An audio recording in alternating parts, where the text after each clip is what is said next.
Assalamualaikum warahmatullahi wabarakatuh. Pembahasan kita kali ini adalah aksiologi.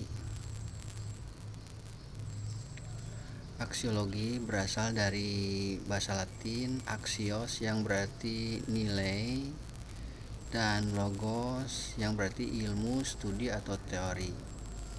Dengan begitu, aksiologi adalah studi tentang nilai atau teori tentang nilai atau ilmu tentang nilai. Nilai ini bisa terkait dengan benar salah, baik buruk, atau manfaat.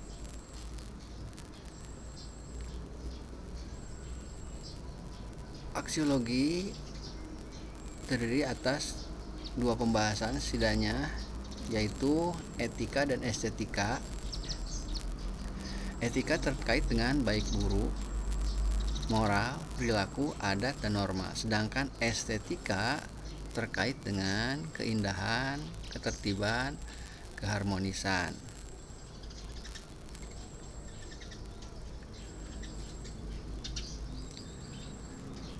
Pertanyaan yang terkait dengan filsafat aksiologi itu etika dan estetika, diantaranya apakah kebaikan itu adalah suatu kenikmatan? Apakah yang baik itu harus nikmat? Misalnya baik nikmat secara fisik maupun secara mental atau secara batin. Apakah nikmat itu hanya merupakan materi, misalnya makan, minum, atau harta benda, atau fisik misalnya, kesehatan saja. Apakah cuma hanya sehat saja merupakan suatu nikmat? Ataukah sakit juga merupakan suatu nikmat? Nah, ini terkait dengan hedonis. Orang-orang hedonis terkait dengan kenikmatan. Kemudian pertanyaan yang berikutnya misalnya, apakah yang baik itu yang mempunyai tujuan atau niatnya? Niatnya seperti apa? Misalnya, jika tujuannya baik atau niatnya baik, maka itu adalah suatu kebaikan. Nah, misalnya akal kita lah yang nanti akan mampu untuk menentukan apakah niat baik juga hasilnya akan baik atau tidak, atau misalnya ada hal-hal yang terkait dengan masalah itu. Tujuan itu terkait dengan eudaimonis. Kemudian pertanyaan berikutnya misalnya, apakah baik itu harus untuk masyarakat? Untuk masyarakat, berguna bagi masyarakat. Apakah baik itu berguna bagi masyarakat? Ini adalah kelompok utilitaris. Dan kelompok ini meyakini bahwa yang baik itu adalah yang baik untuk masyarakat, yang berguna untuk masyarakat. Kemudian, apakah yang baik itu berguna? Ini juga pragmatis ya. Kelompok pragmatis meyakini bahwa yang baik itu mesti berguna.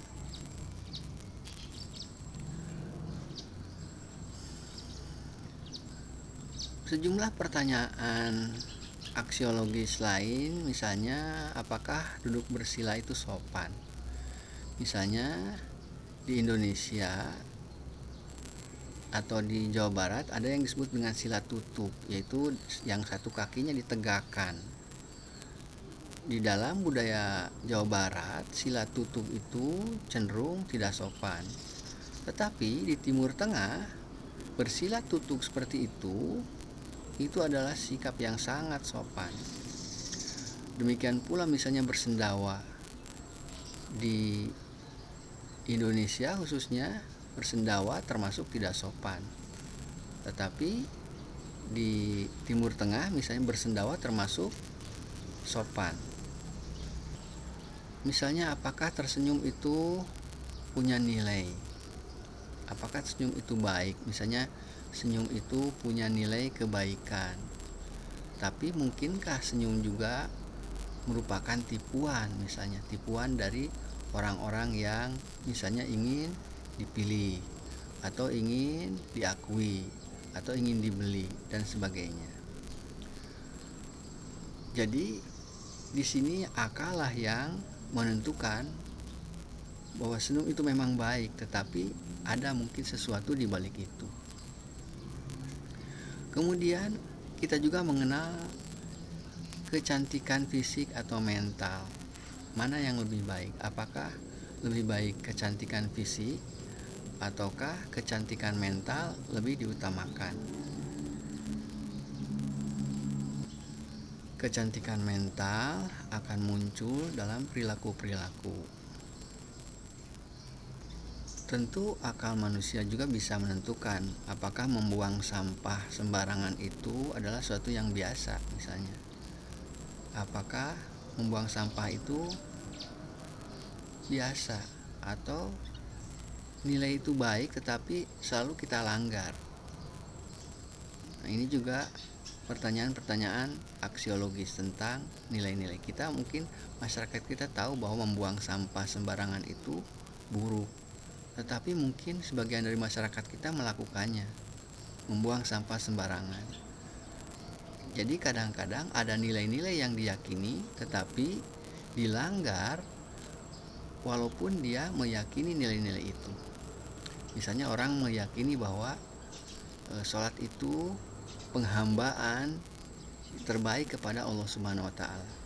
Tetapi sebagian orang enggan untuk sholat, atau orang mengakui bahwa Nabi Muhammad itu benar, maksum atau tidak mungkin salah. Tetapi ada sebagian orang yang tidak mengakui kenabian Nabi Muhammad atau kebenarannya. Saya mengakui dia benar tetapi saya menolak sebagiannya lagi. Kemudian kadang-kadang kita melihat kesalahan-kesalahan orang lain. Kadang-kadang orang tua kita bersalah atau anak-anak kita bersalah. Kemudian kita memperlakukan mereka dengan cara yang berbeda. Ini adalah nilai. Misalnya kita kadang-kadang tidak menegur orang-orang tua, tetapi misalnya secara tidak langsung, misalnya melalui ceramah orang lain, atau misalnya melalui tayangan televisi, atau misalnya hal-hal yang lainnya, tidak secara langsung. Kecuali misalnya sampai pada taraf yang berbahaya, mungkin bisa mohon maaf, misalnya menegur dengan cara yang lebih halus. Mungkin anak-anak kita juga melakukan sesuatu yang bisa membahayakan dirinya. Anak-anak kita di SD cenderung melakukan sesuatu yang membahayakan dirinya. Karena itu mungkin perlakuannya juga harus dengan cara yang baik. Apakah mendiamkan juga bagus? Kadang-kadang menegur tidak bagus, tetapi mungkin mendiamkan lebih bagus, karena mungkin anak-anak juga sudah mempunyai akal untuk menentukan benar dan salah. Kemudian juga akal kita juga akan menentukan apakah agama kita harus dibela. Misalnya, pada taraf mana agama kita harus dibela? Apakah misalnya harus dengan pembelaan demonstrasi 212, membela nilai-nilai yang misalnya diyakini itu benar? Ini juga akal manusia menentukan. Tapi masalahnya ada dua kelompok yang berbeda. Yang satu menyatakan bahwa ini perlu dibela, ada kelompok lain menyatakan bahwa tidak perlu, misalnya seperti itu. Perbedaan seperti itu juga harus dipahami oleh akal. Kemudian bersurat tinggi itu perlu atau tidak, misalnya pada orang tua atau pada nabi.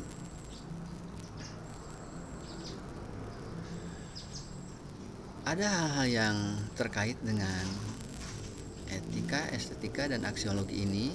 Misalnya melanggar sopan santun sebenarnya tidak dihukum.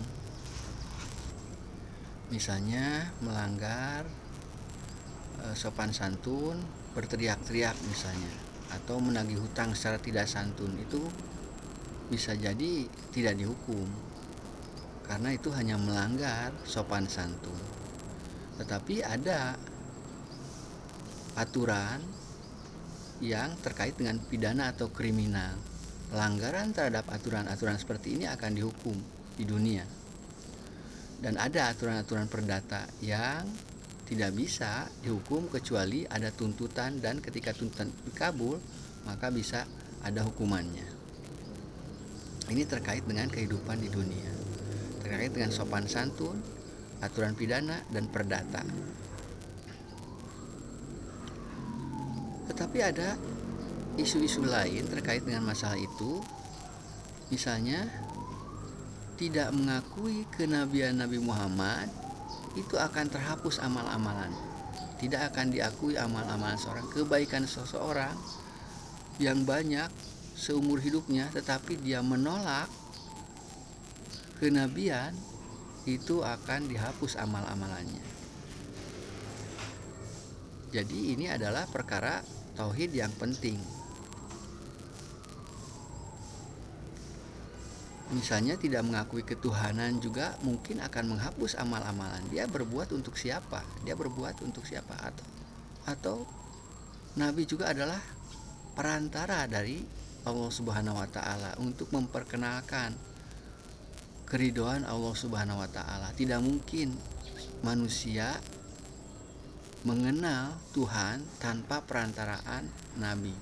Tidak mungkin mengenal Tuhan sepenuhnya, sebaik-baiknya tanpa perantara Nabi. Manusia bisa mengenal Tuhan secara umum, bahwa Tuhan itu ada, bahwa Tuhan itu adil. Tetapi secara lebih spesifik lagi, para nabi lah yang memperkenalkannya. Manusia mengakui Tuhan, tetapi tidak tahu cara menyembahnya misalnya. Karena itu Nabi menuntun manusia, kalau Anda ingin menyembah Tuhan, caranya seperti yang diajarkan, yang akan diridhoi oleh Tuhan. Kemudian bersuara tinggi ini terkait dengan sopan santun juga, dan hukumannya ternyata sangat berat. Ada ayat Quran yang menyatakan bahwa bersuara tinggi kepada Nabi itu hukumannya adalah terhapus semua amal-amalnya. Hukumannya sangat berat, jadi tidak bisa diremehkan. Janganlah kalian bersuara melebihi suara Nabi, karena akan terhapus amal-amal kalian. Ini ada dalam kitab suci. Atau mengatakan pada orang tua, mengeluh pada permintaan orang tua, misalnya mengatakan saja pada orang tua, itu sudah berdosa dan bisa terhapus amal-amalan. Atau mendekati zina, jangankan melakukannya, ada larangan bahkan untuk mendekati zina saja dilarang. Misalnya melihat atau mendekati atau berbicara yang terkait dengan untuk mendekati zina, ini sudah berdosa. Apalagi melakukannya, ini sudah merupakan dosa yang besar, karena juga akibatnya sangat fatal. Jadi ada aturan-aturan sopan santun yang juga sangat besar hukumannya. Lalu apalagi pada pelanggaran aturan-aturan yang lain, ya, seperti misalnya melakukan zina atau aturan pidana lainnya. Ini ada hukumannya di dunia dan bahkan di akhirat. Juga masalah-masalah perdata.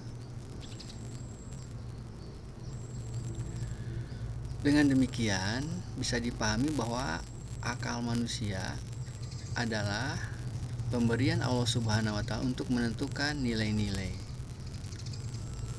Walaupun nilai-nilai itu juga dibimbing oleh wahyu atau kitab suci.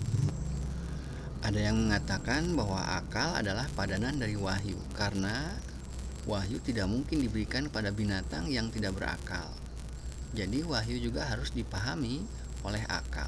Tetapi akal juga mempunyai keterbatasan, karena wahyu harus disampaikan oleh para nabi dan penjelasannya juga oleh para nabi. Sedangkan manusia menafsirkan bisa saja keliru. Akal juga menentukan etika dan estetika. Demikian pembahasan tentang aksiologi. Terima kasih atas perhatian Anda. Wassalamualaikum warahmatullahi wabarakatuh.